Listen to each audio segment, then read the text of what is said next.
নমস্কাৰ। নমস্কাৰ। আজিৰ অতিথি অনুষ্ঠানটিলৈ আপোনালোকক স্বাগতম জনাইছোঁ। অসমৰ সংস্কৃতিৰ ভঁৰাল চহকী কৰিছে লোকগীত আৰু লোকনৃত্যসমূহে। আমাৰ পৰিৱেশ্য কলাৰ যি গুৰুত্ব আৰু বৈশিষ্ট্য, সেই বৈশিষ্ট্যই আমাৰ সংস্কৃতিৰ চানেকি। প্ৰাচীন কালৰে পৰা অসমত বিভিন্ন গীত, নৃত্য, অভিনয়, সাহিত্য প্ৰচলিত হৈ আহিছে আৰু এই পৰিৱেশ্য কলাৰ জৰিয়তে আমি আমাৰ সংস্কৃতিৰ যি ঐতিহ্য, সেই ঐতিহ্যক আগবঢ়াই লৈ যাবলৈ সক্ষম হৈছোঁ। প্ৰাচীন দৃশ্যশ্ৰাব্য কলাৰীতিৰ এক যুগমীয়া সৃষ্টি ওজাপালি। ওজাপালিয়ে আমাৰ সংস্কৃতিক এক বিশেষ মাত্ৰা প্ৰদান কৰিছে। আমাৰ বৰপেটা, দৰং, কামৰূপ জিলাকে ধৰি অসমৰ বিভিন্ন ঠাইত ওজাপালি অতীতৰে পৰা প্ৰচলিত হৈ আহিছে আৰু এই ওজাপালিৰ যিসকল শিল্পী, যিসকল সাধক, তেখেতসকলে এই কলাক জীয়াই ৰাখিছে, এই কলাক আগবঢ়াই লৈ গৈছে।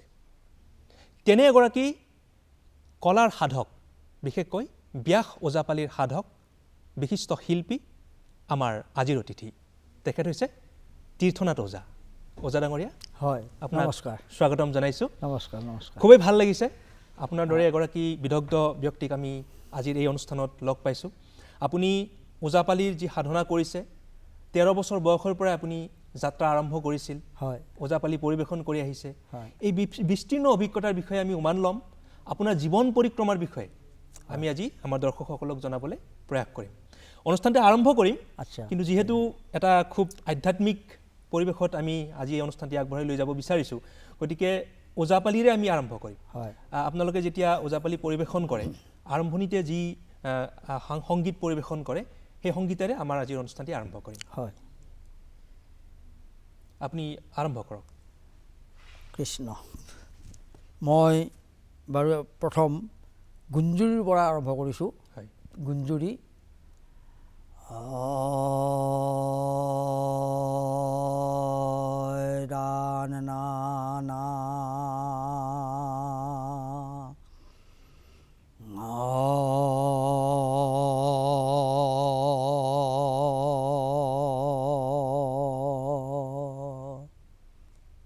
এইটো গুঞ্জুৰি বুলি কয়। এই গুঞ্জুৰিৰ উদাহৰণটো ভ্ৰমৰাবিলাকে যেনেকৈ গুঞ্জৰে, এই ভ্ৰমৰাসকলৰ গুঞ্জৰিটোৱে হ'ল এই ব্যাসৰ গুঞ্জুৰি। আমাৰ গুৰুসকলে আমাক এনেকৈ চিনাকি দিছে। মানে গুঞ্জৰিৰে গুঞ্জৰি ব্যাস ওজাপালি আৰম্ভ কৰা। আৰু এই গুঞ্জুৰিতে ৰাগ আছে। ৰাগটো এনেকুৱা, তাৰে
আকৌ গুঞ্জৰিলা আহি গ'ল। হয়, এখেতে হৈছে তীৰ্থনাথ ওজা, দৰঙৰ সন্তান, অসমৰ গৌৰৱ।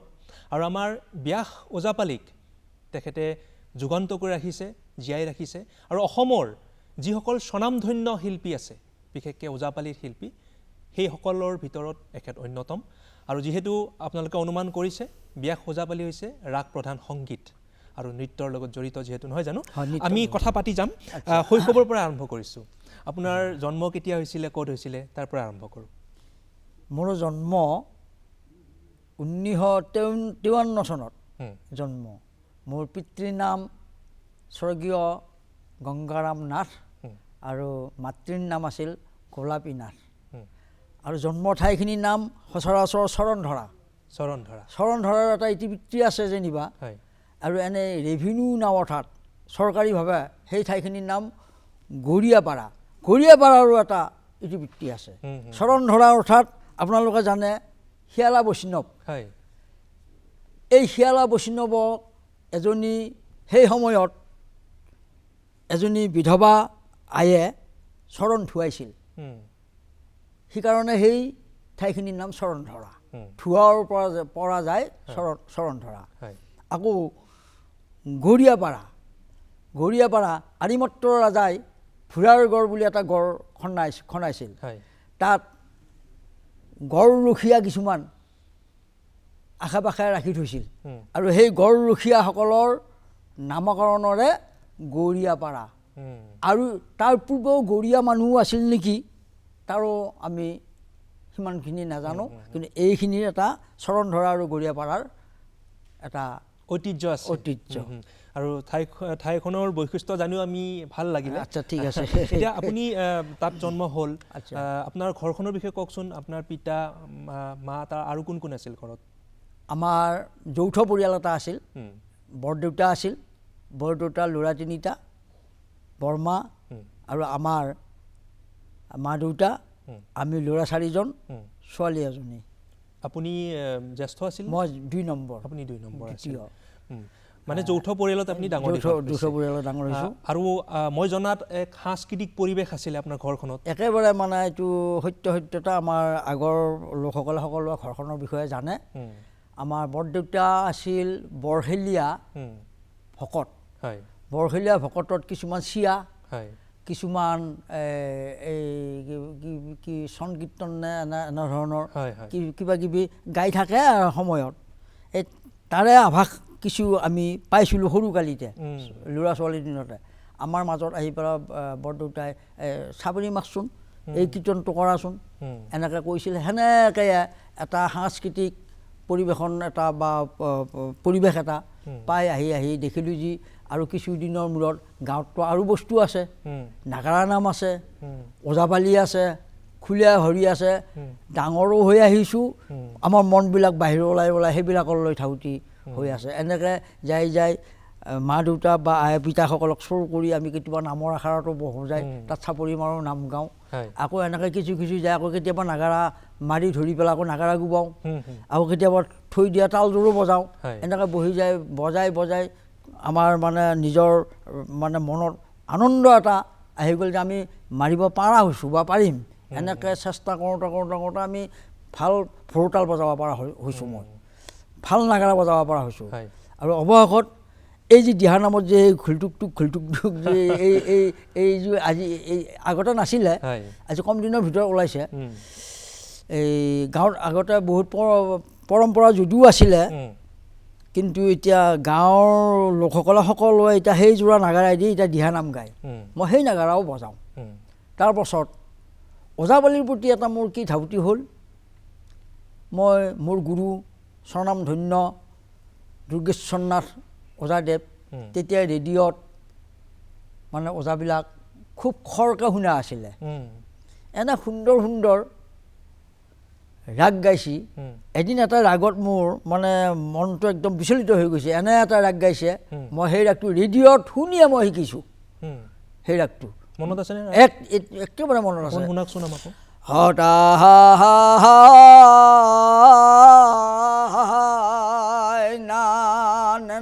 না তা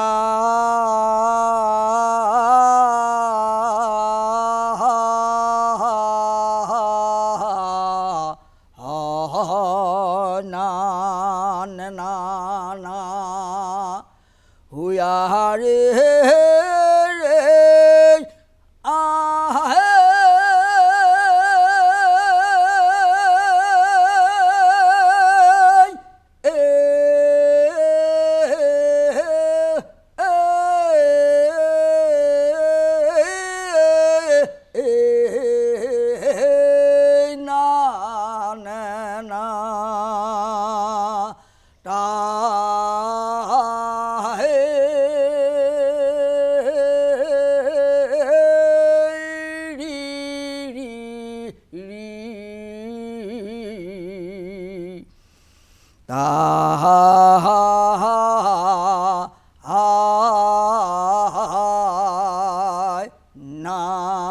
না না না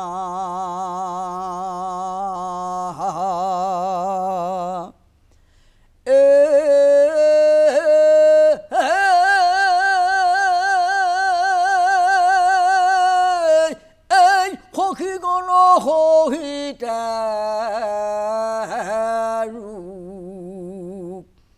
অমিনি বড় নাবালারে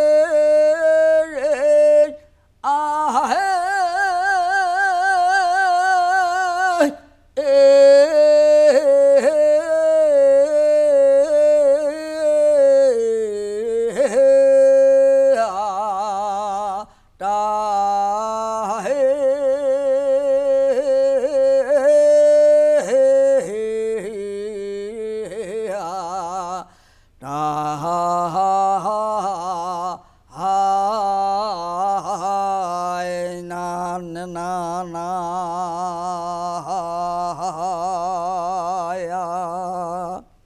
সচৰাচৰ এই ৰাগবিলাক এটা ৰাগ আমাৰ যদি বিয়াখৰ ৰাগ আমি যেতিয়া এটা গাব খোজোঁ যথেষ্টখিনি সময় লাগে আধা ঘণ্টা সময়ৰ আগৰ ৰাগ এটা পৰিপূৰ্ণ হৈ নুঠে কিন্তু আপোনাৰ এইখিনি সময়ত যিখিনি আপুনি ৰাগ পৰিৱেশন কৰিলে আমাৰ দৰ্শকসকলে নিশ্চয় উমান পাইছে আপোনাৰ সাধনা আপোনাৰ যি সৃষ্টিৰ যিটো মহত্ব আপুনি ইমান সুন্দৰকৈ আগবঢ়াই লৈ গৈছে এটা আমি গম পাইছোঁ যে আপুনি আনুষ্ঠানিকভাৱে কোনো শিক্ষা গ্ৰহণ কৰা নাছিলে নিজে শুনি বা আপোনাৰ যিসকল গুৰু বা আপোনালোকৰ পূৰ্বপুৰুষৰ পৰা বা গাঁওখনৰ সেই সাংস্কৃতিক পৰিৱেশৰ পৰা আপুনি শিকি বুজি আপুনি এইখিনি পৰ্যায় পাইছে হয় নাই হয় আনুষ্ঠানিকভাৱে মই অকণমান ওজাপালি গ্ৰহণ কৰিছোঁ সেই অৱস্থাত কিন্তু মই যিমানখিনি পাব লাগে সিমানখিনি পোৱা নাছিলোঁ কিন্তু ইমান ভাল বস্তু এটা যে মই ৰেডিঅ'ত পালোঁ একদম মোৰ হৃদয়খন একদম হৃদয়ে মোক একদম সামৰি আনি একে হৃদয়ত থিতি কৰি দিলে দিয়াৰ লগে লগে মই ৰেডিঅ'টো শুনি 30 মিনিট সময়ৰ প্ৰগ্ৰামটো ৰেডিঅ'টোত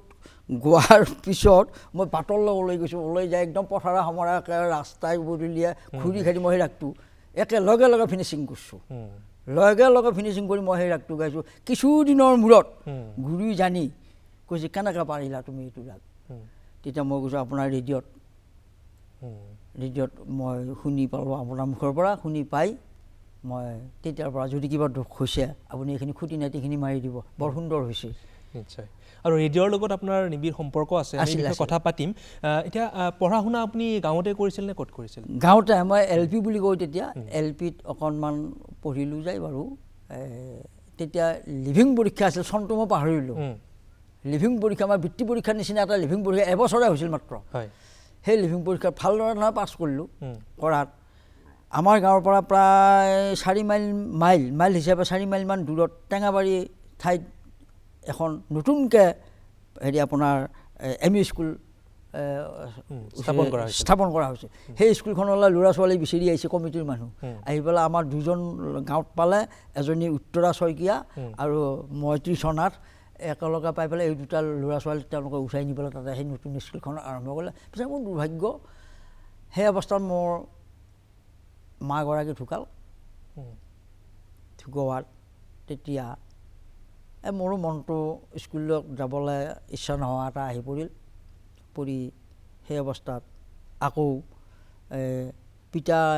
দেউতাই আকৌ নতুনকৈ আৰু এজনী গৃহিণী আনিব লগা হৈ গ'ল আমাৰ ভাইকেইজন গোটেই সৰু বৰদেউতাই সঁচা কথাটো কৈছে বৰদেউতাই কথাটো কৈছে তোৰ ল'ৰা ছোৱালী যিমান নহওক বিয়া হ'ব লাগিব কাৰণ এইকেইটা ল'ৰা ছোৱালী কোনে ভাত দিব আমাৰ ডাঙৰগৰাকীয়ে দিব নোৱাৰে নহয় সদায় তই নিজস্ব হিচাপে সেনেকৈ যাই মাহী আইৰ লগত এনেকৈ থাকি ঈশ্বৰৰ কৃপাত আপোনালোকৰ আশীৰ্বাদত চলি বুলি মাহী আৰু ল'ৰা এটা জন্ম পালে এতিয়া বৰ্তমান ভাই 5 জন একেলগে আছোঁ আপুনি পঢ়া শুনা তাতে সামৰিলোঁ কিন্তু আপুনি যদিও পঢ়া শুনা তাতে সামৰিলে বৰ্তমান সময়ত আজি যদি ব্যাস ওজাপালিৰ বিষয়ে কোনোবাই অধ্যয়ন কৰিবলগীয়া হয় সাধনা কৰিবলগীয়া হয় গৱেষণা কৰিবলগীয়া হয় আপুনি কিন্তু এগৰাকী বিশিষ্ট ব্যক্তি আপোনাৰ এই যি সাধনা এই সাধনাই এইসকল ব্যক্তিক কিন্তু যথেষ্ট উপকৃত কৰিব আৰু আপোনাক এদিন হয়তো এইসকলে অধ্যয়ন কৰিব লাগিব আমাৰ নতুন প্ৰজন্মই বা ভৱিষ্যত প্ৰজন্মই গতিকে এইটো আমাৰ কাৰণে গৌৰৱৰ কথা আপুনি ইমান এটা সুন্দৰ কলাক জীয়াই ৰাখিছে বা সাধনা কৰি আগবাঢ়ি গৈছে আপুনি প্ৰথম ওজাপালি কেতিয়া পৰিৱেশন কৰিছিল প্ৰথম ওজাপালি মই 68 চনত মোৰ মাননীয় শিৰনমস্য গুৰু শাস্ত্ৰীৰাম শইকীয়া আজিও তেওঁ জীয়াই আছে। তেওঁ মোৰ প্ৰাথমিক ওজাপালিৰ গুৰু। তেখেতক মই শ্ৰদ্ধা কৰোঁ। এতিয়া বৰ্তমান 90 বছৰ পাৰ হৈছে, বৰ্তমান জীৱিত আছে। তেখেতক আমি সেৱা জনাইছোঁ আৰু তেখেতে ইমানখিনি শিক্ষা আপোনাক আগবঢ়াইছে বা আগবঢ়াই দিছে। সংস্পৰ্শতে আপুনি আজি এনেকুৱা তেখেতৰ সংস্পৰ্শতে মই আগবাঢ়ি গ'লোঁ। আৰু 68 চনৰ পৰা অন্ততঃ এবছৰমান পিছৰ পৰা কৈছোঁ বাবা 2-1খন সভা গালেহে তাৰ আৰ্হি উপদেশখিনি আহিব বুলি ৰাইজে ক'ব নহয় এইখিনি ভাল হোৱা নাই, সেইখিনি ভাল হৈছে আৰু ভাল হওক, ৰাইজৰ দ্বাৰাহে ভাল হৈ যাব পাৰিব গোটেই 2খন সভা গাবা ধৰ। তেতিয়া বয়স কিমান আছিল আপোনাৰ? তেতিয়া বয়স 13-14 15 বছৰমান ধৰক। 15 বছৰমান ধৰক। 15-16 বছৰমানৰ পৰা মই বাহিৰত প্ৰগ্ৰেম কৰিব গাব গৈছোঁ। ধুতি পিন্ধিব নাজানো, তেওঁলোকে পিন্ধি লৈ যায়। চাইকেল চলাব নাজানো, তেওঁলোকে চাইকেলত কেতিয়াবা উঠাই লৈ যায়। এটা মানে ক'ব লাগিলে এনেকুৱা কথা, 6 টকাত এখন সভা গাইছোঁ, 3 মাইল দূৰত 6 টকাত। তেতিয়াতো যাতায়াতৰ ব্যৱস্থাটো একো নাই, নাৱেৰে আমি যাবলগীয়া হৈছিলে নহয় জানো? নাৱৰেও গৈছিলোঁ। ৰাস্তাত এনেকুৱা শিল 2-1টাত, আৰু 2-1টাততো ৰাস্তাৰ গভৰ্ণমেণ্টে আৰু দৃষ্টি দৰ্শন হোৱাই নাই, তাত একাঠু বোকা। কিবা স্মৃতি মনত আছে নেকি সেই তেতিয়া যে অনুষ্ঠান পৰিৱেশন কৰিছিল? আছে, এনেকৈ ধৰ সভা গাই পাব্লিছ হ'ল। 74 চনত যে দৰঙী কলাকৃষ্টি উদযাপন কৰিলে আমাৰ স্বনামধন্য সাহিত্য সভাৰ সভাপতি মাননীয় অতুল বৰুৱা আছিল সভাপতি। অতুল বৰুৱাৰ জৰিয়তে দৰঙী কলাকৃষ্টিখিনি একেথোপ কৰি লৈ এখন কমিটি গঠন কৰিলে আৰু সেইমতে সংঘ এটা স্থাপন কৰিলে। তাত ওজাপালি প্ৰদৰ্শন হ'ব বুলি কোৱা শুনি মই খেদি আহি পেলাই তাত জইন কৰিলোঁ, কৰি পেলাই তাত প্ৰদৰ্শন কৰিলোঁ। এনে ঈশ্বৰৰ ইচ্ছা তাত কেইবাজনো মানুহ লগ পালোঁ। ৰুদ্ৰ বৰুৱা, অতুল বৰুৱাটো আছে, তেখেতো মই দেখা নাই। অতুল বৰুৱাই সভাপতি হৈছে, মইতো দেখা নাই কোনোদিন। অতুল বৰুৱাক লগ পালোঁ, মনোৰঞ্জন শাস্ত্ৰীক লগ পালোঁ, আৰু পালোঁ পুৰুষোত্তম দাসক লগ পালোঁ। পাই তেখেতসকলে মোৰ প্ৰদৰ্শন দেখা পাই বহুত মানে আনন্দিত হ'ল। গোটেইকেইজনে মোক সামৰি আনি তেওঁলোকৰ ওচৰত বহুৱাই লৈ গৈছোঁ। বৰ ধুনীয়া, বৰ ভাল পালোঁ। এই অৱস্থাত যদি তুমি এই কৃষ্টিটো শিকিছা, তুমি এতিয়া আৰু ভাল ওজা হ'ব লাগিব, অসমৰ এজন প্ৰখ্যাত ওজা হ'ব লাগিব বুলি দুৰ্গেশ্বৰনাথ ওজাক মাতি আনিলে। আনি ক'লে এই ল'ৰাজনক এতিয়া তুমি ওজা শিকাব লাগিব। হ'ব ছাৰ, মই শিকাম। তেখেতসকলৰ বাক্যত বন্ধন হ'ল। ময়ো সেইদিনাখনৰ পৰা মই আচল পাবলগীয়া এজন পালোঁ বুলি মই ধৰি ল'লোঁ। ধৰি লৈ সেইদিনাখনৰ পৰা মই তেখেতৰ ঘৰলৈ যাই মই মানে বস্ত্ৰ অলংকাৰ, খোৱা লোৱা সমস্ত, গাখীৰ দৈ মানে সমস্তখিনি লৈ যাই তেখেতক মই গুৰু মানি গুৰু ধৰি লৈ তেতিয়াৰ পৰা মই বিস্তাৰিতভাৱে তেওঁৰ পৰা শিকিলোঁ। আৰু সেই 74 চনৰ পৰাই অকণমান পাব্লিছ হ'ল যে চৰণ ধৰা এটা সৰু ওজা এটা ওলাইছে, তাক মাতি আনি চাওঁ। প্ৰত্যেকে মাতিব ধৰিলে, সকলোৱে মাতে। ক্ৰমান্বয়ে সভাবিলাক বেছি হ'ল। এনেকৈ যাই মৰিগাঁও, নগাঁও এইবিলাকতো যাব লগা হ'ল। কিন্তু তেতিয়া যাতায়তী পথ, তেওঁলোকে কৈ যায় টকা পইচা দিব নোৱাৰে, কৈছে এইপিনে নাৱেদি গেলি পইচা কম হ'ব। আমিও ভাবোঁ পইচা বাচিলিয়ে বাচা। নাৱেদি যায় আহোঁতে এখন সভা গাই আহোঁতেতো একদিনটো এখন ফুটা নাৱত পাৰ কৰি আনিলে। ফুটা নাৱত পাৰ কৰি আনিলে যে ধুনীয়াকৈ নাওখন ডুবি পেলাই একেবাৰে পানী সোমাই পেলাই মানুহকেইটা যাতনাৰ বাকী নোহোৱা হ'ল। কি হ'ব এইবুলি একেবাৰে অ'ত ত'ত ধৰি মেলি কিবা কৰি কোনোৰকম ৰৈছোঁ। ৰোৱাৰ পাছত তেওঁলোকে পানীটো ওলাই যোৱাৰ পাছত আকৌ যাব পাৰিবি ৰ বুলি কৈ কোনোৰকম পাৰ লগাই দিছে আৰু তেতিয়া নোগোৱাহে আছিল। এই মানে আচৰিত কথা। যথেষ্ট ঘাট প্ৰতিঘাত আৰু প্ৰত্যাহ্বানৰ মাজেৰে এই পৰ্যায় পাইছে আৰু অসমৰ বিভিন্ন ঠাইত আপুনি ব্যাস ওজাপালি পৰিৱেশন কৰিছে। আমি ব্যাস ওজাপালিৰ বিষয়ে আমি জানিবলৈ প্ৰয়াস কৰিম আপোনাৰ পৰা। আমি অকণমান শুনিব পাৰোঁ নেকি ওজাপালি? আকৌ ওজাপালি শুনিব পাৰে। এতিয়া ওজাপালি কি শুনাম? ব্যাস ওজাপালি আমি শুনো, কিবা ৰাগ শুনো আমি। ৰাগ ওজাপালিৰ স্বৰ সাধনৰ পঞ্চ উপকৰণ আছে। গুৰুবন্দনা, পাতনি গীত, বিষ্ণুপদ, সংগীতালাপ আৰু হ'ল আপোনাৰ চুনা। ইয়াত শুনিব লগা বস্তু মানে প্ৰত্যেকটোৰে ইমান গভীৰ ইমান সম্পদ আছে ভিতৰত যদি পাতনি গীত আমি গুৰু বন্দনা কৰোঁ, গুৰু বন্দনাখিনিতো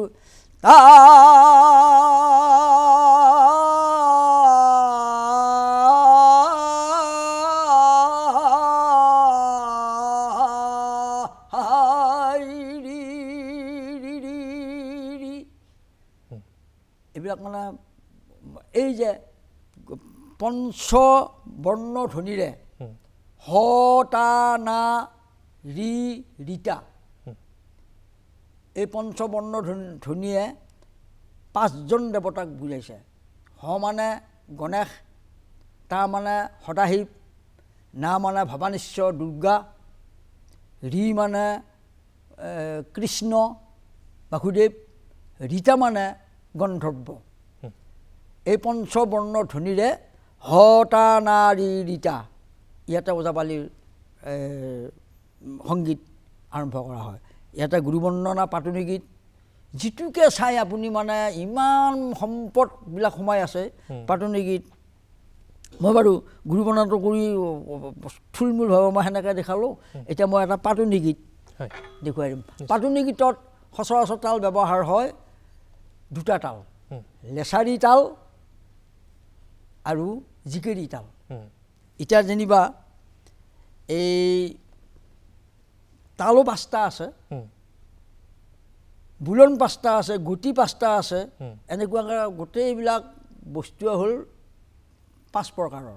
সেইকাৰণে ইয়াক পঞ্চাংগ সংগীত বুলি কয়।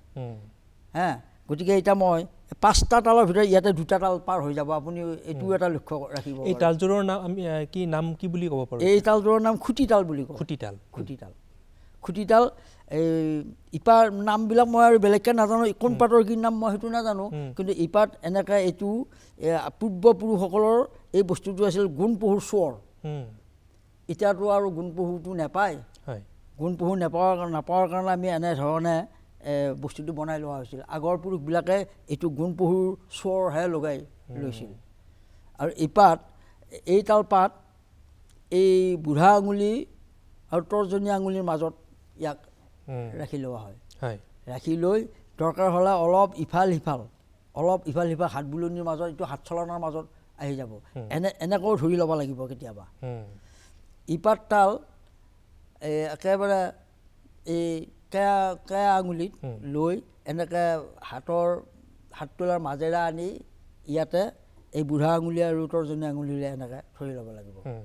এইটো টিপনি ধৰি ল'লেহে আচল বাদ্যটো ওলাব। কাৰণ ওজাপালিত আৰু বাদ্য পূৰ্বত কি আছিল নাছিল মই নাজানো, আমি যেতিয়াৰ পৰা জানি আছোঁ বা আমাৰ উপৰি পুৰুষসকলে যেতিয়া কৰিছিল, বাদ্য আৰু বেলেগ নাই। এই তাল দুপাত আৰু ওজাৰ ভৰিত নেপুৰ, এইখিনিয়ে বাদ্য। ইয়াতে অত্যন্ত ৰহস্য, অত্যন্ত আনন্দিত হয় মানে সভা মণ্ডপৰ সভাৰ দৰ্শক মণ্ডলী এইখিনিৰ মাজতে। গতিকে আচ্ছা, এতিয়া বাৰু মই লেছাৰী তালৰ এটা গীত আৰম্ভ কৰিম। এই গীতটোৰ নাম হ'ল পাতনি গীত।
খুবই সুন্দৰ আৰু এক আধ্যাত্মিক যি ভাৱ এই ব্যাস ওজাপালিৰ জৰিয়তে আমি পাবলৈ সক্ষম হওঁ যেহেতু ৰাগ প্ৰধান বুলি এখেতে কৈছেই দৰঙত বিশেষকৈ ব্যাস ওজাপালি আৰু শুকনানী ওজাপালি নহয় জানো দুই ধৰণৰ ওজাপালিয়ে প্ৰচলিত হৈ আহিছে আমি অকণমান ব্যাস ওজাপালিৰ বিষয়ে জানি লওঁ আপোনাৰ পৰা ব্যাস ওজাপালিৰ ঐতিহ্য বা ইতিহাস আপুনি যদি আমাক চমুকৈ কয় আমাৰ দৰ্শকসকল নিশ্চয় উপকৃত হ'ব ঐতিহ্য কিছু কিছু সাধনাকাৰী লোকে বা গৱেষকসকলে দুই একোখন কিতাপত লিখিছে পুৰাণৰ কাহিনী এটা শোধনাবধ কাহিনীত যেতিয়া কৃষ্ণ বলভদ্ৰ শোধনাক বধিবলৈ যায় শোধনাৰ ৰাজ্যত প্ৰৱেশ কৰোঁতে শোধনাই তেওঁলোকক ভক্তিভাৱে আদৰ সম্ভাষণ জনাই আদৰি আনিছিল সেই ওজাপালিৰে আংগিক গীত মাতৰ সূচনাৰে এইটো এটা শোধনাবধ কাহিনীত উপকৃত হৈ আছে এই কথাটো আমাৰ গুৰুসকলে এইখন কিতাপতো আছে ইয়াতে লিখি থৈ আছে আমি পোৱাহে আমি কিন্তু নিজববীয়াৰ সাধনাৰ কথা নহয় এইটো আমি এইবিলাক পাই আহিছোঁ গতিকে শাস্ত্ৰজ্ঞ প্ৰমাণো আছে আৰু অতীতত এই ৰাগবিলাক শাস্ত্ৰোত্তৰ 6 ৰাগ আদিতে মাল্লৱ সাৰংগ হিন্দোল আৰু আপোনাৰ ভৈৰৱ দীপক মেঘ এই 6 ৰাগ এই 6 ৰাগৰ কথাটো আমি শুনামতে এইখন জগতত এই সাংস্কৃতিক জগতত এই 6 ৰাগে বিভিন্ন প্ৰকাৰে সাংগীতিকসকলে সংগীতজ্ঞসকলে চলাই আছে ব্যাসতো এই 6টা ৰাগ আছে অন্যান্য শাস্ত্ৰীয় ৰাগতো এই 6টা ৰাগ আছে গতিকে আমাৰ ব্যাসৰ সেই 6 ৰাগ বৰ্তমান এতিয়া জীৱিত নাই যিসকল সাধক শিল্পী আছিল সেইসকলৰ লগে লগে গুচি গ'ল আৰু এতিয়া এই যিটো মাল্লৱ ৰাগ এটি অতি কঠিন ৰাগ অতি কঠিন অতি টান ৰাগ এই ৰাগটো গোৱা আজিকালি মানুহ সহজতে নহ'ব ইয়াক শিকিব যাব লাগিলেও অলপ দিনৰ সাধনাত নহ'ব মাল্লৱ যিটো আৰু বৰ্তমান সাৰংগটো ৰাগ জীৱিত হৈ আছে ওজাপালিৰ ব্যাসৰ মাজত বাকীকেইটা ৰাগ আৰু ব্যাসত নাই এইকেইটা বিলুপ্ত হৈ গৈছে কাৰণ আগতে যিসকল জানা আছিল মেঘমল্লাৰ ৰাগ গালে বৰষুণ নমাই আনিছিল দীপক ৰাগ গালে বন্তি প্ৰজ্বলন কৰিছিল সেইবিলাক মানে এতিয়া নোহোৱা হৈ গ'ল কিয় নোহোৱা হৈ গ'ল যিসকল সাধক পুৰুষ আছিল সেইসকলৰ মুখে মুখে গুচি গ'ল অটল গৰ্ভত সোমাই গ'ল আৰু সেইবিলাক উদ্ধাৰ কৰা লোক আমাৰ ব্যাসত এতিয়া নাই কিন্তু মাল্লৱ আৰু সাৰংগ এই দুটা আছে এতিয়া মাল্লৱ ৰাগটো অলপমান টানি দিলে আপুনি বুজি পাব মানে সাংঘাতিক ৰাগ কিন্তু মোৰো ভয় লাগে এতিয়া শুনো অলপ মই থুলমূলকৈ দিম বাৰু গুৰু ব্ৰহ্মা গুৰু বিষ্ণুৰে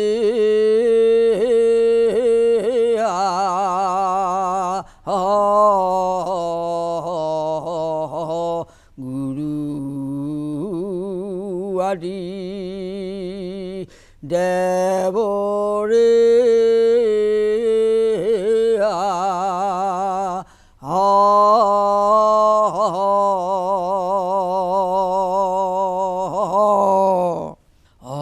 গুৰু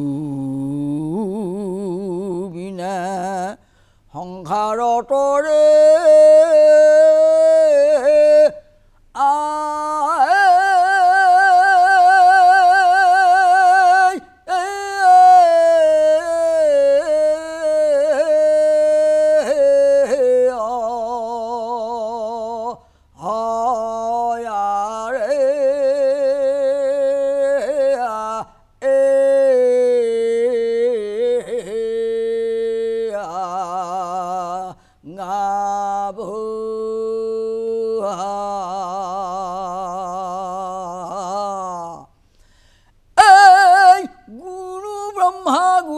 বিষ্ণু ৰে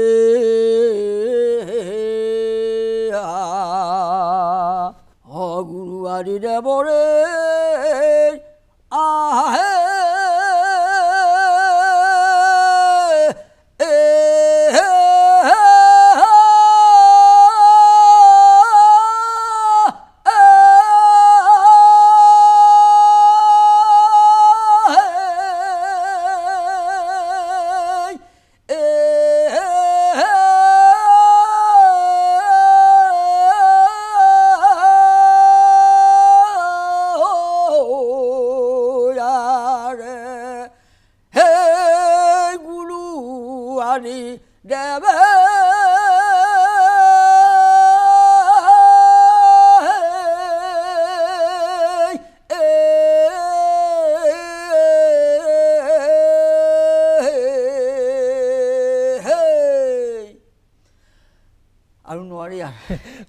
খুবেই ভাল লাগিছে আচলতে মন প্ৰাণ ভৰি যায় এনেকুৱা ধৰণৰ ৰাগ বা এনেকুৱা ধৰণৰ সংগীত শুনিলে আৰু ওজাপালি তাৰ ব্যতিক্ৰম নহয় কাৰণ ওজাপালি এক সুকীয়া বৈশিষ্ট্য বহন কৰি আহিছে আপুনি কৈছেই এটা ওজাপালি পৰিৱেশন কৰোঁতে বিশেষকৈ বিয়া ওজাপালি পৰিৱেশন কৰোঁতে কিছুমান ৰীতি নীতি বা পৰম্পৰা আছে নেকি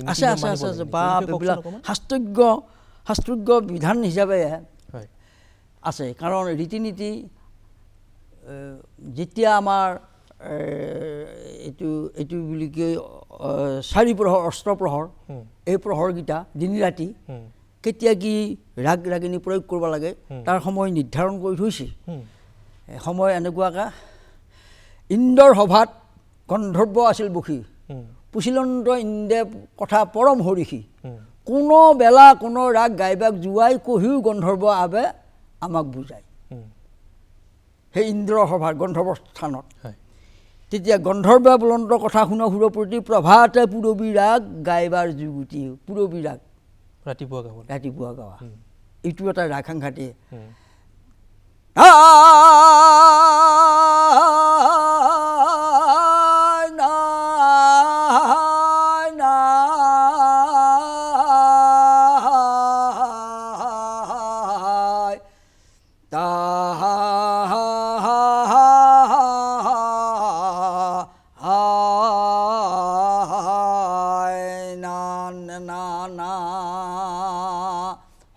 প্ৰাণ সখী হে আজি কেনে নুপুহাই ৰজনী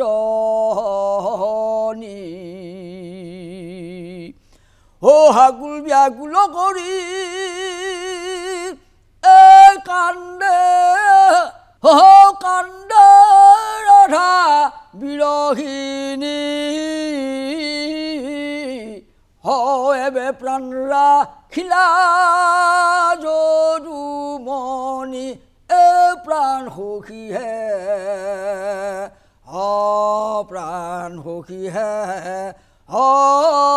আজি কেনে নুপুহাই ৰজনী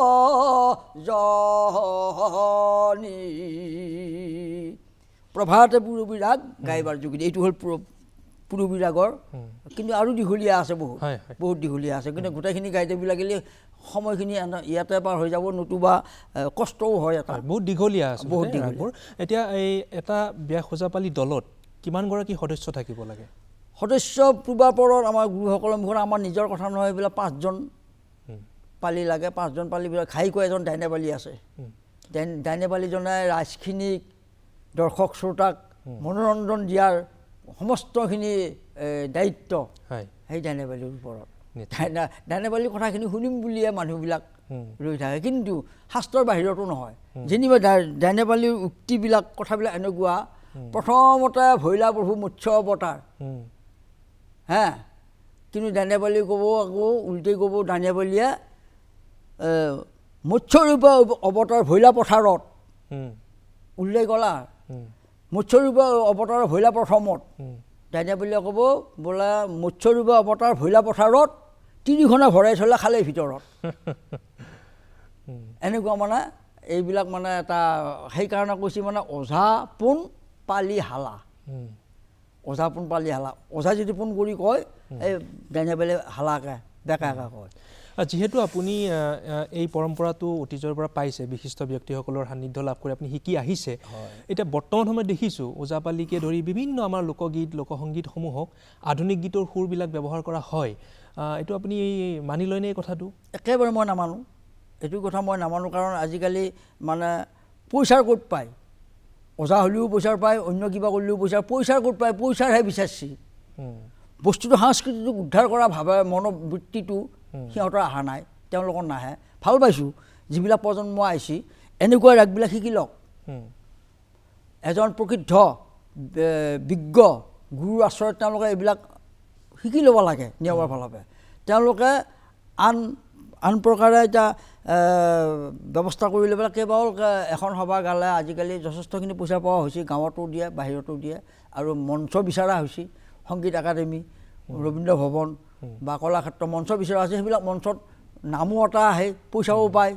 গতিকে এইবিলাক ৰাগ ৰাগিনী যিবিলাক গভীৰ ৰাগিনীৰবিলাক যিবিলাক আছে, এইবিলাক শিকিব লাগিলেতো সহজ সাধনাৰ বস্তু নহয়, সময় লাগিব, সাধনা লাগিব, আৰু মূল ঐতিহ্য আৰু মূল বৈশিষ্ট্যটো আমি জীয়াই ৰাখিব লাগিব, নহয় জানো? তেতিয়া আগবাঢ়ি আহিব লাগিব, কিন্তু ইয়াৰ আচল ঐতিহ্যটো কিন্তু আমি জীয়াই ৰাখিব লাগিব। আৰু হেৰি ঘোষাৰ মাধৱদেৱে লিখি থৈছে, মই সেই ওপৰতটো নকওঁ, গুৰু বোলাই মান্য শতকাৰ খুজিহে লৈ আছে, মানে যাকে তাকে মই তোমাক ওজা শিকাওঁ দে, হয় যে দাদা পাৰা যদি শিকাকাৰ সেই অলপমান কিবা শিকাইছে, এতিয়া তোমালোকক ফুৰিব পৰা হ'লিয়ে, সেনেকৈ নহয়। এই গুৰু বোলাই মান্য শতকাৰখিনি লৈ পেলাই সেনেকৈ গুৰু বোলাই শিকাই আছে। এতিয়া আমি দুৰ্গেশ্বৰ নাথ ওজাৰ নিচিনা গুৰু, কৈলাই দাইনেবালীৰ নিচিনা গুৰু, পদু দাইনেবালীৰ নিচিনা গুৰু, শাস্ত্ৰীনাথৰ নিচিনা গুৰু, এনেকুৱা গুৰু মৰা নাই, কিছু গুৰু এতিয়াও আছে। সেইবিলাক গুৰুৰ আশ্ৰয়ত ভালকৈ সাধনা কৰা, তেতিয়াহ'লে বস্তুটো দেশৰ কাৰণে ভাল হ'ব, নিশ্চয় আমাৰ গৌৰৱ হ'ব, আৰু ইয়াতে নাম খ্যাতি যশ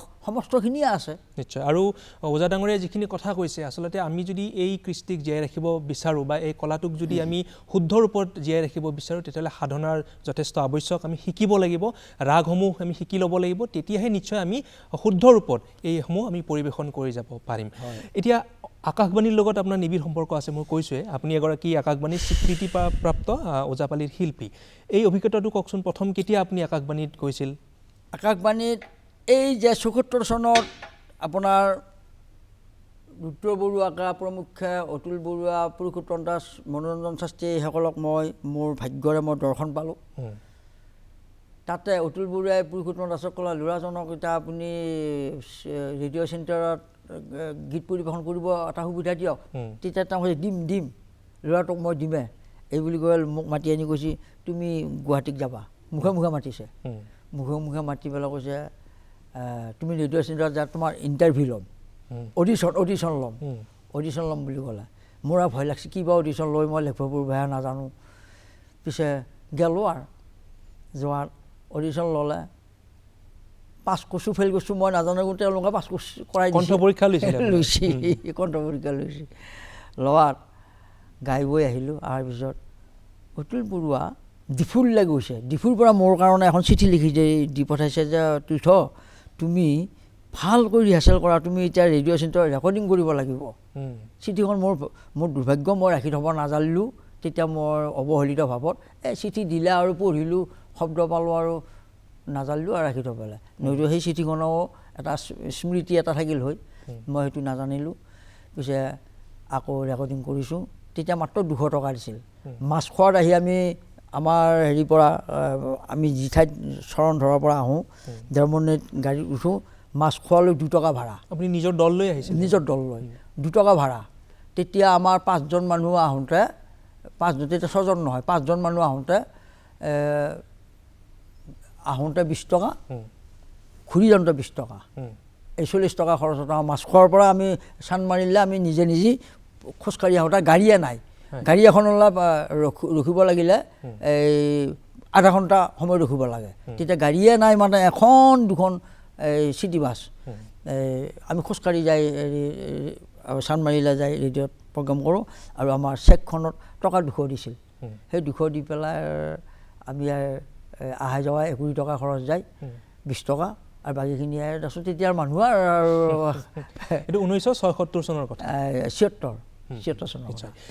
এতিয়া আপুনি যে অনাতাঁৰত প্ৰথম ওজাপালি পৰিৱেশন কৰিছিল, আপুনি নিজৰ ফালৰ পৰা গাইছিলে তেওঁলোকে ধৰি দিছিলে আপোনাক গাবলৈ আকাশবাণী ফালৰ পৰা ধৰি দিছিলে আপুনি নাই মই নিজৰ ফালৰ পৰা মনত আছেনে আপুনি আছে মই প্ৰথম অডিশ্যন দিয়া এটা দিহা বুলি কয় আমাৰ সংগীতা আলাপৰ অনুষ্ঠান যে গুৰুবন্দনা প্ৰাৰ্থমিক গীত বিষ্ণুপদ সংগীতা আলাপ এই সংগীতা আলাপৰ এটা দিহা অডিশ্যন দিলোঁ কিন্তু শুনিব পাৰোঁ নেকি আমি সেইটো শুনিব পাৰা অকণমান এতিয়া আপোনাক মই এই যি পাঁচটা তালৰ দুটা তাল আপোনাক দেখুৱাই দিলোঁ নে এই লেচাৰী আৰু জিকেৰি এইটো এতিয়া চাপতাল হ'ব এইটো চাপতাল এয়া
এতিয়া ধৰক আপুনি আকাশবাণীত সেই সময়ত কণ্ঠ পৰীক্ষাত উত্তীৰ্ণ হ'ল তাৰ পিছৰ পৰা আপুনি মানে অবিৰতভাৱে আকাশবাণীত ওজাপালি পৰিৱেশন কৰি আছোঁ অকল অনাতাৰতে নহয় বিভিন্ন মঞ্চতো পৰিৱেশন কৰিছে বিভিন্ন অনুষ্ঠান পাৰ্বণত গৈছে তাৰ মাজতে আপোনাৰ ব্যক্তিগত জীৱনো আছে আপুনি সংসাৰ কেতিয়া আৰম্ভ কৰিলে সংসাৰ মোৰ আৰম্ভ কৰোঁতে সময় গ'ল মই আচলতে মোৰ এটা মনৰ ভাৱনা আছিলে মনৰ ভাৱনাটো এনেকুৱা যে মই বিয়াত সোমালে মই ভেজালত পৰিম গতিকে কি পাৰোঁ মই তলতীয়া ভাইকেইটাক বিয়া কৰাই ল'লোঁ দুটা ভাই বিয়া কৰাইছোঁ তলত তাৰপিছত মই আছোঁ মোৰ 40 বছৰ বয়স হ'ল 40 বছৰ বয়সত তেতিয়া মোৰ পিতা ঢুকাও নাই পিতাই কৈছে বাবা তই বিয়া হ'ব লাগে পিতাৰ বাক্য এষাৰ মানিব হ'ব দে এতিয়া হ'ম হঠাৎ তই ছোৱালী এটা চাই দিয়ে আৰু বিয়া পাতোঁ এইবুলি 40 বছৰত বিয়া হৈছোঁ মই 40 বছৰত বিয়া হৈ এতিয়া মোৰ ল'ৰা ছোৱালী দুটা এতিয়া লগত অহা ল'ৰাজন 2 নম্বৰ আৰু 1 নম্বৰ ছোৱালীজনী বিয়া দিয়া হৈছে নাতি চানা দুটা পাইছোঁ আৰু এই ল'ৰাজন বিয়া হ'ব বাকী আছে ইয়াৰ 25 বছৰ বয়স হৈছে নিশ্চয় অৰ্থাৎ আপুনি সাধনাৰ সমান্তৰালভাৱে নিজৰ সংসাৰখনকো সুন্দৰকৈ আগবঢ়াই লৈ গৈছে খুবেই ভাল লাগিছে আৰু আপোনাৰ এই সাধনাৰ জৰিয়তে আপুনি যি শিক্ষা দিছে আমাৰ নতুন প্ৰজন্মক বা আপোনাৰ সন্তানকো সেই শিক্ষাৰ জৰিয়তে আমি নিশ্চয় সমাজখনক এক সুস্থ ৰূপত আগবঢ়াই নিবলৈ আমি সক্ষম হ'ম এতিয়া ধৰক আপুনি কৈছে বিভিন্ন ব্যক্তিৰ সান্নিধ্য লাভ কৰিছে কমলাবাৰী সত্ৰৰ সত্ৰাধিকাৰৰ সান্নিধ্য আপুনি লাভ কৰিছিলে বিশেষ এটা অনুষ্ঠানৰ লগত আপুনি জড়িত হৈছিলে এই বিষয়ে কওকচোন সেই অভিজ্ঞতাৰ বিষয়ে অকণমান মই প্ৰভুজনাক লগ পাইছোঁ ইয়াতে ৰবীন্দ্ৰ ভৱনত কেইবাবাৰো লগ পাইছোঁ কেইবাবাৰো লগ পাই তেখেতে বোধহয় মোক আৰু ক'ৰবাত বেলেগতো লগ পাইছে মই তেখেতক চিনি নাপাওঁ তেখেতে মোক এদিনটো ৰবীন্দ্ৰ ভৱনত লগ পাই এটা প্ৰগ্ৰাম কৰিলোঁ এই একদম হেৰি সত্ৰীয়া বিয়হীয়া ওজা আছে নহয় তেওঁলোককো মাতিলে মোকো মাতিলে দুলাল লয় একেলগে প্ৰগ্ৰাম কৰিলোঁ কৰাত তেওঁলোকৰ বহুকেইজন ভকতে মোক আকোলা মাৰি ধৰিলে কৈছে তুমি বহুত ওপৰলৈ গ'লা একদম সত্ৰীয়া ওজাক একেবাৰে তলত লুকাই থলা লগে লগে দুলালক কৈছে ছাৰ আমাক এটা কৰ্মশালা দিব লাগে তেওঁলোকে কৈছে আমাক এটা কৰ্মশালা দিব লাগে নহ'লে এই মঙলদৈয়া বিয়া সজাই আমাৰ একেবাৰে সত্ৰীয়া সজাই একদম তলত বগৰাই দিলে তাড়াতাড়ি সোনকালে আমাক এটা কৰ্মশালা দিব লাগে তেতিয়া এই আপোনাৰ কি বোলে পীতাম্বৰ প্ৰভু জনাই গোস্বামীদেৱে তেতিয়া কৈছে বোপাই ঐ তুমি এটা কাম কৰিবা তুমি এতিয়া চুলিকেইটা আৰু নাকাটিবা তুমি ওজা মানুহ তুমি চুলিকেইটা ৰাখি থবা এইবুলি তেতিয়াৰ পৰা মই চুলিকেইটা ৰাখছোঁ। এটা কথা হ'ল এইটো। আৰু দ্বিতীয়বাৰ এই ওজাপালিৰ যে তেওঁলোকে দুই একোজনে প্ৰকাশ কৰে যে বিয়াখৰ ওজা যে কমলাবাৰী সত্ৰতহে আছে বা সেইখিনি ঠাই কি বোলে এই তাতেহে আছে, কিন্তু বিয়াখ ওজা আৰু ক'তো নাই। তেতিয়া আমাৰ তৰুণৰাজত ডেকাই, তেওঁ এজন সাংস্কৃতিক কৰ্মী, তৰুণৰাজত ডেকাই কৈছে বিয়া ওজা আমি দেখুৱাম নহয়, ক'ত আছে ক'ত নাই, আপোনালোকৰ অনুষ্ঠান পাতক, মই লৈ যাম নহয় আপোনাৰ লগত, তাতে বিয়া ওজা দেখুৱাই দিম, বোলে লৈ আহকচোন আপুনি। তেতিয়া তৰুণৰাজত ডেকাই আহি মোক ক'লে আপুনি ব'লক মোৰ লগত, আপোনাৰ সেইখিনি হেৰিবলৈ নহয়, তাত ওজাপালি আপুনি দেখাব লাগিব। ব'লক আৰু গেলোঁ যি তাত ৰাগ পৰিৱেশন কৰা হ'ল। ৰাগ পৰিৱেশন কৰাত মই 2-3টামান ৰাগ গালোঁ। গোৱাৰ পিছত পীতাম্বৰ প্ৰভুজনাই আহি সকলো ৰাইজক কৈছে যে প্ৰভুসকল, এখেতক কোনে মাতি আনিছে? এখেতক মই বহু দিনৰ পৰা জানো যে অসমৰ এজন প্ৰখ্যাত ৰাগবিদ শিল্পী। মই বহুত ঠাইত এখেতক লগ পাইছোঁ। এখেতৰ নিচিনা ৰাগ গোৱা ওজা বৰ্তমান এতিয়ালৈ মই ক'তো দেখা নাই। এতিয়া বৰ্তমান ৰাগৰ কাৰণে এখেত একদম প্ৰসিদ্ধ। এখেতৰ ৰাগক কোনে আৰু কি কৰিব? এখেতৰ ৰাগৰ পৰা ৰাগ মৰা মানুহ নাই। গতিকে এখেতক মই বহুদিন জানো, এইবুলি সেই প্ৰভুজনাই তাত এই আশাৰ কথা কৈছে। আৰু এনেকুৱা ধৰণৰ আচলতে উদগনি বা প্ৰশংসাই আৰু বেছি উৎসাহ দিয়ে নহয় কাম কৰি যোৱাত। আপুনি শিল্পী পেঞ্চনো লাভ কৰিছে অসম চৰকাৰৰ ফালৰ পৰা? শিল্পী পেঞ্চনটো পাইছোঁ, কাৰণ পাইছোঁ মানে মই পোৱা নহয়। আমাৰ ক'ব লাগিলে আমাৰ পৰমানন্দ ৰাজবংশীদেৱে মোৰ অৱস্থা দেখা পায়, তেখেতে নিজে তোমাৰ ডকুমেণ্টখিনি দিবাচোন বাৰু এইবুলি তেওঁ এইখিনি উপকাৰ কৰিছে। আৰু এইখিনি উপকাৰ কৰাত মই ভাতকেইটা কাপোৰখিনি ল'ব পাৰছোঁ, ইমানে। আৰু চৰকাৰৰ পৰা মই ক'তো একো পোৱা নাই এতিয়ালৈ। কিন্তু আপুনি যি ধৰণৰ এই কলাক জীয়াই ৰাখিছে বা কলা সাধনাৰ ব্ৰতী হৈ আছে, অসমবাসী ৰাইজে আপোনাৰ সন্মান দিছে, অসমবাসী ৰাইজে আপোনাক মৰম দিছে আৰু আশীৰ্বাদ দিছে। আৰু এই আশীৰ্বাদেৰে আপুনি নিশ্চয় আগবঢ়াই লৈ যাব আমাৰ নতুন প্ৰজন্মকো। এটা মই নতুন প্ৰজন্মৰ প্ৰসংগটো এইকাৰণে আনিছোঁ, এটা আপুনি ইমান বছৰ ধৰি এই কলাবিধ লগত জড়িত হৈ আছে, সাধনা কৰি আছে, এতিয়া আপুনিতো দি যাব লাগিব কাৰোবাৰ হাতত দিব লাগিব। ভাবি আছোঁ এতিয়া মানে আচলমতে উপযুক্ত পাত্ৰ নহ'লে এইবিলাক বস্তু অনস্থা কৰি দিব, আৰু অনস্থা কৰকে গ্ৰহণ কৰা ভাৱবিলাককে দেখা নাপাওঁ। এতিয়া আপুনি আগ্ৰহ দেখিছেনে? আপুনি বিভিন্ন ঠাইত আপুনি কৈছে কৰ্মশালা, বিভিন্ন ধৰণৰ আপুনি আলোচনা চক্ৰতো অংশগ্ৰহণ কৰিছে। আগ্ৰহবিলাক কম, কাৰণ ইয়াৰ মূলতে আমি ক'ব লাগিব চৰকাৰখনক। চৰকাৰে যদি ইয়াৰ ব্যৱস্থাটো ধৰি নাৰাখে, গাঁৱৰ মানুহ নৰখে। কাৰণ আজিকালি মানুহে এই বস্তুটো সাধনা কৰিব লাগিলে ইমান কঠিন সাধনা, যিগিলা ৰাগ আপুনি ইয়াৰ মাজত এইখিনি সাধাৰণ ৰাগহে, ইয়াৰ মাজত ৰাগৰ বিস্তাৰ যেতিয়া আমি ৰাগৰ বিস্তাৰভাৱে আমি প্ৰকাশ কৰিম, সেইটোতো আৰু সাধনাৰ কথা সেইবিলাক। গতিকে এইবিলাক বস্তু আচলতে চৰকাৰে যদি ইয়াৰ নতুন ব্যৱস্থা এটা নকৰে, ধৰি ৰখাৰ ব্যৱস্থা এটা নকৰে, নহ'লে প্ৰজন্মসকলক আগুৱাই নিবা আমাৰ দ্বাৰাই আমি নোৱাৰিম। এতিয়া বৰ্তমান আপোনাৰ লগত যিটো দল আছে, সেই দলৰ যিগৰাকী সদস্য আছে, সেই সদস্যসকলৰ আগ্ৰহ কেনেকুৱা দেখিছে আপুনি, যাক আপুনি শিকাইছে? বৰ্তমান মোৰ নিজৰ দলৰ আগ্ৰহী, কিন্তু উপায় নাই। অৱস্থা বেয়া সকলোৰে আগ্ৰহী। অৱস্থা বেয়াৰ মাজতো যিখিনি সময় দিছে, যিখিনি শিকিছে, সিমানতে মই সন্তুষ্ট হৈছোঁ, নহ'লে আন উপায় নাই। সিহঁতক জাপি দিলে সিহঁতৰ ল'ৰা তিৰোতা হৈছে, এতিয়া ঘৰ সংসাৰ হৈছে, সিহঁতক গোটাই খোপা জাপি দিলে সিহঁতে মূৰত ল'বলৈ টান পায়। উপায় নাই, কাৰণ এটা বয়সৰো কথা আছে, এটা সময়ৰো কথা আছে।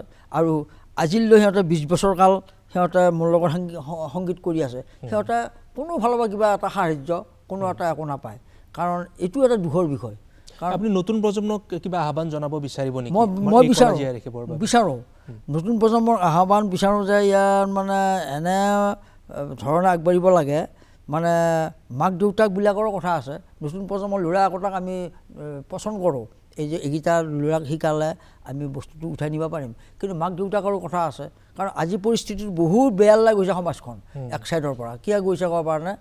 আমি যদি ৰিহাৰ্চেল কৰোঁ, এটা শব্দ হ'লে আপোনাৰ নিচিনা ব্যক্তি এজনে আহি ক'ব, কি এটা বাচ্ছা, কালিলৈকে আমাৰ ল'ৰাটোৰ পৰীক্ষা আছে, অহা মাহত আমাৰ ছোৱালীজনীৰ পৰীক্ষা আছে, এইগিলা হাতা পাৰি কি কৰা? এটা সংৰক্ষণৰ কাৰণে ধৰক আপুনি নিজে কিবা ব্যৱস্থা গ্ৰহণ কৰিছে নেকি? মই এটা ব্যৱস্থা এটা মনত হেৰি ভাবি আছোঁ, এই ৰাগ ৰাগিনীখিনি অলপমান কিবা কৰি সংৰক্ষণ কৰি থ'ব পাৰিলি বাণীবদ্ধ ৰূপত, তাকে এতিয়া চিন্তা কৰিছোঁ। কিন্তু মোৰ সম্বলেদি এতিয়া মই পাওঁ নে নোৱাৰোঁ তাকে চিন্তা কৰিছোঁ। এতিয়া যদি কৰ্তৃপক্ষৰ ফালৰ পৰা যদি কিবা সাহাৰ্য পাওঁ সেইটো ভালে হ'ল। তথাপিতো মই পাৰা পৰিশ্ৰমলা মই চাইছোঁ যে অন্ততঃ 10-12টা ৰাগ মই বাণীবদ্ধ কৰি ৰাখিব বিচাৰিছে। নিশ্চয়। আৰু এই যিটো আপোনাৰ ইচ্ছা বা যিটো সপোন নিশ্চয় সাৰ্থক হ'ব। আমাৰ সময় যিহেতু কমি আহিছে, আমি অনুষ্ঠানটি সামৰিব লাগিব। শেষত আমি আপোনাৰ যিকোনো বিয়া খোজাবালিৰ সংগীতেৰে সামৰিম। আচ্ছা, কি শুনাব? ঠিক আছে, এটা ঝুনা গীত গাওঁ। ঝুনা গীতটো গাওঁ এনেকুৱাকৈ, এই ক্ৰম শেষৰ ক্ৰম এইটো কি আছিলে, কৃষ্ণ ঝুনা গীত এটা গাওঁ বাৰু। শিৱ ঝুনা, কৃষ্ণ ঝুনা, এনেকৈ 4বিধ ঝুনা আছে। এতিয়া বাৰু কৃষ্ণ ঝুনা এটা গাম। বক্ৰ নয়ন নাভিৰে নাগ যমুনা আহাৰি নাগ শিশুৰ সংগে কুল গুণা। বক্ৰ নয়ন নাভিৰে নাগ যমুনা আহাৰি নাগ শিশুৰ সংগে কুল গুণা। ও গুল রইবু গো, ও গুল রইবু গো, গো গো গো। বক্র নয়ন নাভিরে নাগ যমুনা আজাবে নাগ শিশুর সংজ্ঞা কুল রইবু নাহা। নেদেখিয়াছিলো ভালে গো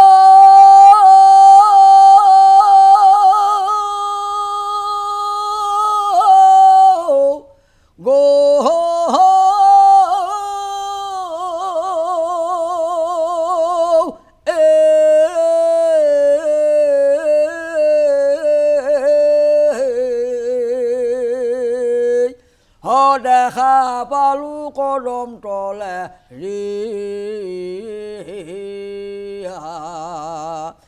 এই জল ভৰি আগৰি হেৱাইলো গো, এই জল ভৰি আগৰি হেৱাইলো গো, গো গো গো। বক্ৰ নয়ন নাভিৰে নাগ যমুনা আজাবে নাগ শিশুৰ সংজ্ঞা কুল ৰইবু নাহা। বহুত বহুত ধন্যবাদ ওজা ডাঙৰীয়া। আমি যথেষ্টখিনি কথা পাতিলোঁ আপোনাৰ সৈতে। আপোনাৰ জীৱনৰ বিষয়ে আমি বহুখিনি কথাই গম পালোঁ, বিয়া খোজাবালিৰ বিষয়ে গম পালোঁ। আপোনাক আমি অশেষ ধন্যবাদ জনাইছোঁ ডিডি অসমৰ ফালৰ পৰা। আপোনাৰ উজ্জ্বল ভৱিষ্যত আমি কামনা কৰিছোঁ। আৰু আজিৰ অনুষ্ঠানৰ পৰা আমি বিদায় লৈছোঁ। আপোনাক ভৱিষ্যতেও লগ পাম সেই আশাৰে। প্ৰিয় দৰ্শক, চাই থাকিব ডিডি অসম। নমস্কাৰ।